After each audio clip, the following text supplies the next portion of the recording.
I'm Stephen Foskett, the organizer of Tech Field Day, and we're here in Austin, Texas for Tech Field Day 13. I'm joined today by Robin Systems and a group of invited delegates from around the world. They are to ask questions and participate in the discussion. If you'd like to learn more about what we're doing, go to techfieldday.com, and you can find more videos like this at youtube.com/techfieldday. But then again, provisioning is great, but if you notice, right, most of the data-heavy applications have a life that really starts after the application is provisioned, where you do lifecycle management. Right? And that's where it gets very tricky. And what we have done is, as I said in the beginning, right, we want our users to look at things from the application perspective. So run and manage applications, not containers or virtual machines. So that is our goal, right? And when you do that, again, for data-heavy applications, you have to support about 7 such lifecycle management operations. Things like deploy, failover, scale, upgrade, snapshot, clone, QoS, and so on. And if you look at, we survey the current orchestration tools out there, open source or otherwise, right? Most of them focus on deploy, scale, deploy and failover, to a little extent failover, and then scale, but that is mostly in the context of stateless applications where you can spin up a bunch of Nginx instances to meet your web load and so on, right? But what about the other things like upgrade, snapshot, clone? And these become very difficult because these operations require interact with the storage subsystem, and the storage subsystem actually has to do all of these things, right? And that becomes very difficult because data has gravity, and doing things like cloning and snapshotting and all that can take a very long time, right? So what we have done is, because we have a common infrastructure for every type of application, basic set of primitives that allow you to program any application, we have created a workflow which is push button for all these 7 operations. Things like scaling also is one push button. You say, I want to scale my Cassandra nodes from 2 to, let's say, 4. Just say 4 and then push a button. All the underlying wiring and magic and all that happens automatically. Things like snapshot, so I want to create a snapshot, it happens automatically and so on. Next thing is it is very fast because we control the entire end-to-end pipeline. It's very, very fast. Like you saw the provisioning itself took a few minutes, right? Even things like large snapshots and all that are very fast. And when I come to that part, I'll explain why it is fast. Then again, it works for any application, as I mentioned. And finally, it is app consistent. So what does it mean? So app consistent is if you have a distributed application, multi-partition application, let's say it's running and you take a snapshot, you really want to create a consistent view of the data that each partition sees. Right? It's not that you create a snapshot of the first container, then move on to the next one, and so on. You have to first do something that quiesces all the application partitions, and then you take a snapshot, right? So again, this is what we have provided here is a consistent workflow that is app consistent for any type of app, Oracle, Cassandra, Mongo, Hadoop, whatever it is. Okay, so let's look at how these things can be used. So the first thing is application snapshot and rollback. So let's say you have your multi-partition application here. I show, I think, 6 partitions here. You move on, and then let's say you are here, you add some data, and then you take your first snapshot. So this snapshot is, again, not a storage snapshot.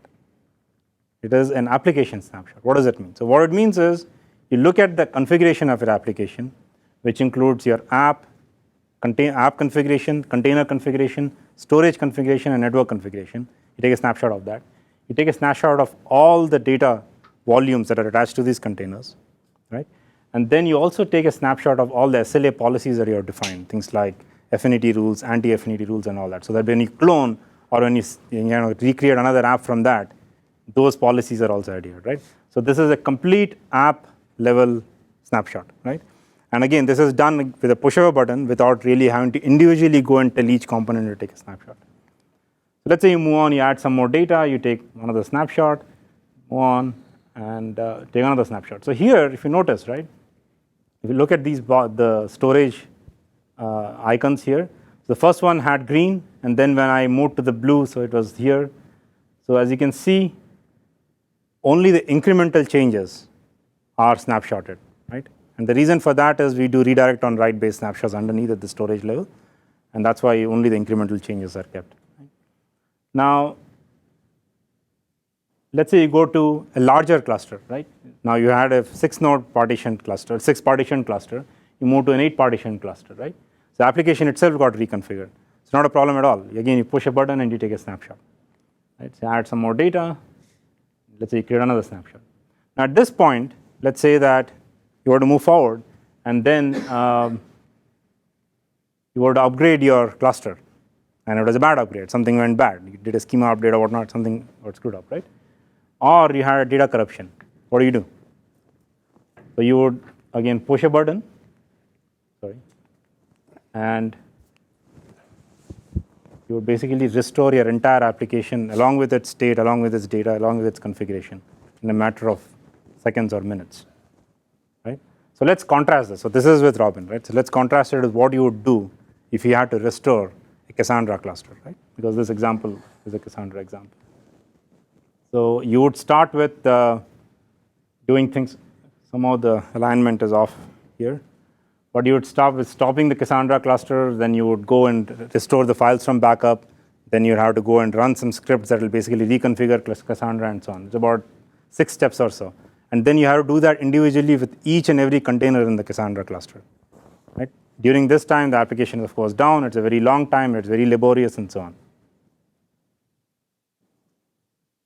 Okay? So the next use case for snapshots, right? Is let's say you want to test schema versions. You have a production database and you're taking snapshots. And now let's say in this production cluster, you have one type of workload. Let's say you're getting a lot of log streams that are getting ingested into your cluster. And you would like to do a schema update because you want to now add, let's say, IoT data into the cluster, right? So what do? So you basically do a very quick thin clone. Again, push of a button, a thin clone is created. And when I say thin clone, again, then you have a fully functional running Cassandra cluster, right, which looks like the other one with its naming and IP addresses and all that changed, right? So this is a functionality that is not even available in many of the modern databases today. How do you clone a modern? How do you clone a Hadoop cluster? How do you clone a Cassandra cluster or Mongo cluster and all that, right? So this is something that we allow you to do, again, because we are so below the entire I/O stack and all that, we can do that. Okay, so you would apply your schema change here and validate it. Run some queries to make sure everything is clean. While all this is happening, your production is still making progress. It's making some changes. Now that you have validated everything is clean, you can go and apply it to your production database and then get rid of your thin clone.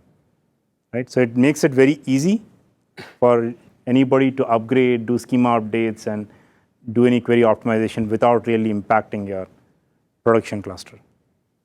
Okay? Again, works across any.